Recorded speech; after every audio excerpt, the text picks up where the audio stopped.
Oke, bismillah. Ya, Oke, bismillah. Assalamualaikum warahmatullahi wabarakatuh. Ya. Waalaikumsalam warahmatullahi Para wabarakatuh. pemirsa setia channel Prof Aba, ya, alhamdulillah ya, nggak berasa kita sudah hampir jalan 2 bulan sebenarnya. 2 bulan ya, Prof ya. Iya.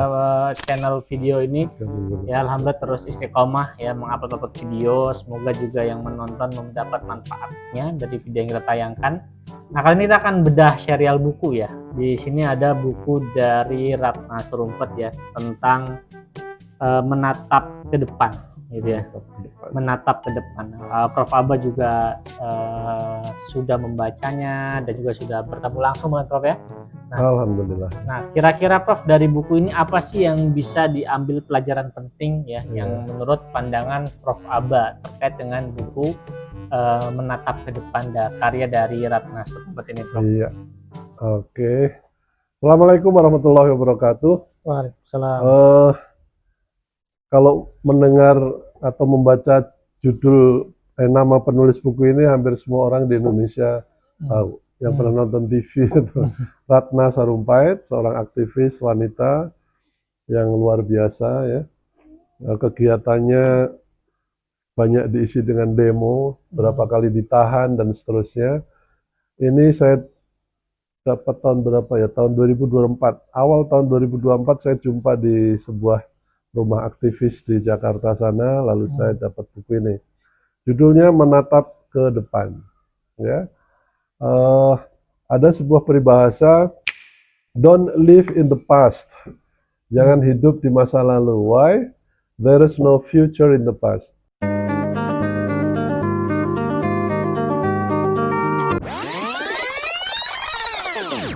Jangan hidup di masa lalu. Kenapa? Karena di masa lalu tidak ada masa depan. Benar juga ya. Hiduplah di masa depan. Kenapa? Karena di masa depan nggak ada masa lalu. Ini judulnya Menatap ke Depan, bukan menatap ke belakang. Ya. Menatap ke depan, tapi ternyata isinya banyak hal-hal yang kejadian yang sudah lewat. Nah, kejadian yang sudah lewat itu fungsinya sebagai, ini ada kasus Marsina, ada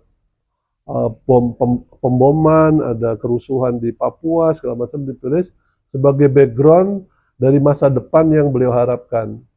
Ya, jadi ada ini di masa lalu itu kenapa? Karena antara lain kita meninggalkan undang-undang yang kita miliki. Kita punya UUD 45, belum ideal, tetapi itu menurut banyak para tokoh UUD 45 itu jauh lebih bagus daripada yang sekarang. Yang sekarang ini sudah diamandemen 2 atau 3 kali. Jadi kalau mau jujur, sebetulnya sekarang ini Republik Indonesia bukan berdasarkan Undang-Undang 45, tapi berdasarkan Undang-Undang 2002. Ya, sudah banyak dirubah. Ya, di amandemen dirubah, banyak pasal-pasal baru dimasukkan yang berbeda dengan ideologi, misi dari UUD 45 ya. Sudah 80 tahun merdeka, misalnya pasal 33 itu bunyinya semua, saya bunyinya nggak rapal persis, tapi kurang lebih isinya adalah apa yang ada di bumi, air, dan udara di Indonesia, udara nggak ditulis, itu harus dimanfaatkan sebanyak-banyaknya untuk kemakmuran atau kemaslahatan rakyatnya.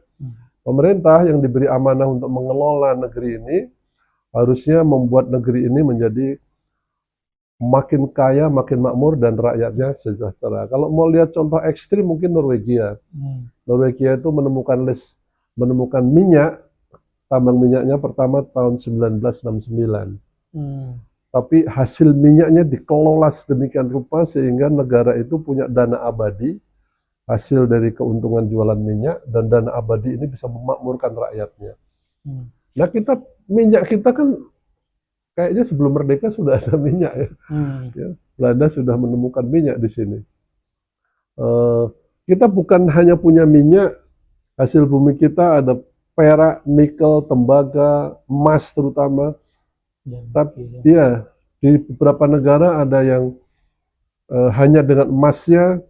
Contoh Burkina Faso sekarang yang baru 3 tahun dipimpin oleh Presiden Ibrahim Traore sudah bisa membuat biaya pendidikan gratis, kalau sedang kuliah dikasih tambahan biaya sampai dapat kerja. ya, itu biaya gratis. Kesehatan sebentar lagi. Yang kedua, tax dibebaskan. Ya.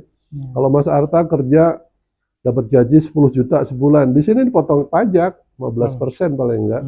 Nah di sana enggak, 10 juta ya 10 juta milik kamu.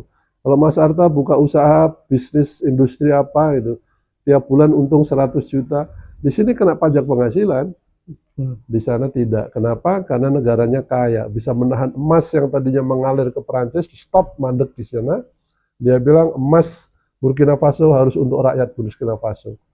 Dulu sempat ngitung-ngitung kasar, kalau emas di Freeport itu bisa dikelola dengan benar, emasnya tinggal di Indonesia, dipakai untuk mensejahterakan orang Indonesia, itu tiap orang bisa punya penghasilan 10-20 juta per bulan dari emas yang berton-ton itu. Nah kita tidak seperti itu, sampai sekarang kita masih berkutat di pajak. Menteri Keuangan kita masih sering bilang APBN tekor sekian triliun, penyebabnya kenapa? Karena pajaknya kurang besar. Pajak aja yang dipikirin.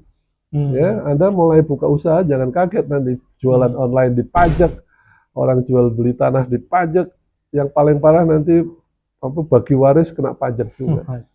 Dan seterusnya. Jadi Mbak Sarumpait mengajak kita untuk why don't we go back to UUD 45? Kenapa nggak kita kembali ke UUD 45? Lalu nanti yang hal-hal yang masih kurang sempurna kita sempurnakan dengan berlandaskan Pancasila.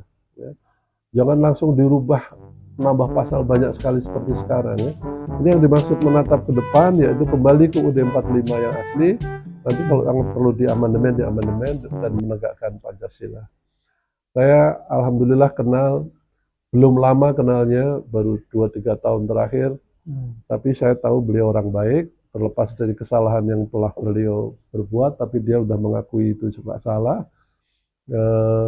Tapi nggak masalah karena setiap orang nggak ada yang sempurna. Betul. Yang penting sadar bahwa oh ya saya kemarin salah, segera diralat lalu melakukan fokus menatap ke depan. Gitu. Bagi yang ingin memiliki buku ini bisa dicari di online atau di toko buku, bagus ya, ilustrasinya bagus. Beliau seorang penulis yang baik, pentutur yang baik. Kalau main drama juga keren. Tonton drama Marsina beberapa tahun yang lalu, keren sekali.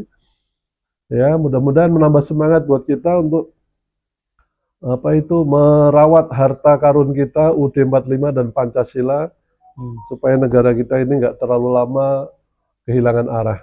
Luar biasa. Gitu, Mas. Ya, luar biasa sekali Prof ya atas wejangan ke depan. menatap ke depan ya dari buku yang sangat luar biasa juga. Jadi buat para pemirsa channel Prof Aba ya silakan ya Pak. Kita udah pernah bahas ya bagaimana kita harus membiasakan diri literasi membaca buku ya karena itulah jendela ilmu yang kita dapati. Oke, next kita akan lanjut di video-video selanjutnya. Tetap stay tune dan jangan lupa share terus ya channel kita agar subscribe biar terus bertambah dan kemanfaatan makin berjalan. Terima kasih. Assalamualaikum warahmatullahi wabarakatuh. Waalaikumsalam warahmatullahi wabarakatuh. Oke, siap.